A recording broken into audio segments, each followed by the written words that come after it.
ಅನ್ನೋದು. ಇವಾಗ ನಿಮ್ಮ ಎದೆಯ ಸಮಸ್ಯೆ ಬರ್ತಾ ಇದೆ ಅಂತಂದ್ರೆ ಒಂದು ಹೀಟ್ ಆಗಿರ್ಬೇಕು, ಒಂದು ಕೋಲ್ಡ್ ಆಗಿರ್ಬೇಕು. ಹೌದಲ್ವಾ? ಆಲ್ಮೋಸ್ಟ್ ಈ ಎದೆಯ ಸಮಸ್ಯೆಗಳು ಹೀಟ್ ಇಂದ ಕಡಿಮೆ ಬರೋದು. ಕೋಲ್ಡ್ ಇಂದಾನೇ ಜಾಸ್ತಿ ಬರುತ್ತೆ. 70-75% ಕೋಲ್ಡ್ ಇಂದಾನೇ ಈ ಸಮಸ್ಯೆಗಳು ಕಂಡುಬರ್ತವೆ.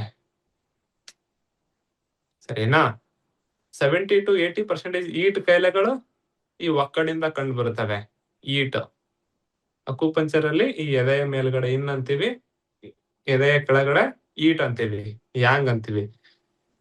ನಿಮಗೆ ಈ ಒಕ್ಕಳಿಂದ ಮೇಲ್ಗಡೆ ಅಥವಾ ಈ ಎದೆಯ ಭಾಗದಲ್ಲಿ ಒಂದು ಕಾಯಿಲೆ ಬಂದಿದೆ ಅಂದ್ರೆ ಕೋಲ್ಡ್ ಜಾಸ್ತಿ ಇರುತ್ತೆ.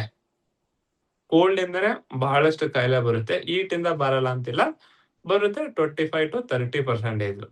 100 ಜನ ನಿಮ್ಗೆ ಟ್ರೀಟ್ಮೆಂಟ್ ಬಂದಾರೆ ನಿಮ್ ಮನೆಗೆ ಅಂದ್ರೆ 75 ಜನ, 70-75 ಜನ ಕೋಲ್ಡ್ ಇನ್ ಎಕ್ಸಸ್ ಕಫ ಪ್ರಕೃತಿಯಾಗಿನೇ ಬರ್ತಾರೆ. ಅನದರ್ 30%, 30 ಜನ ಏನ್ ಬರ್ತಾರಪ್ಪ ಅಂದ್ರೆ ಹೀಟ್ ಇಂದ ಬರ್ತಾರೆ. ನಿಮ್ಮ ಎದೆಯ ಸಮಸ್ಯೆಗಳು, ಹೃದಯದ ಸಮಸ್ಯೆಗಳು ಕೋಲ್ಡ್ ಇಂದ ಬಂತು ಅಂದ್ರೆ ಟೇಕ್ ಟೈಮ್. ಒಂದು 3 ತಿಂಗಳಾದ್ರೂ ಬೇಕಾಗುತ್ತೆ ವಾಸಿ ಆಗ್ಲಿಕ್ಕೆ. ಮಿನಿಮಮ್ 3 ಮಂತ್ ವಿತ್ ಮರ್ಮ, with acupressure, with food 3 month ಬೇಕಾಗತ್ತೆ.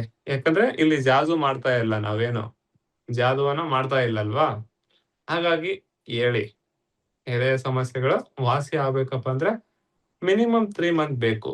ಅದು ಇವತ್ತು ನಿನ್ನೆಯಿಂದ ಬಂದಿರಲ್ಲ. ಅವರಿಗೆ 1, 2, 3 ವರ್ಷ ನೆಗ್ಲಿಜೆನ್ಸ್ ಇಂದಾನೆ ಬಂದಿರೋದು.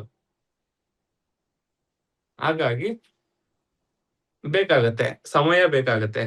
ಕೋಲ್ಡ್ ಇಂದ ಬಂದಿರುತ್ತಲ್ವಾ, ವಾಸಿ ಆಗ್ಲಿಕ್ಕೆ ಸಮಯ ಬೇಕಾಗತ್ತೆ.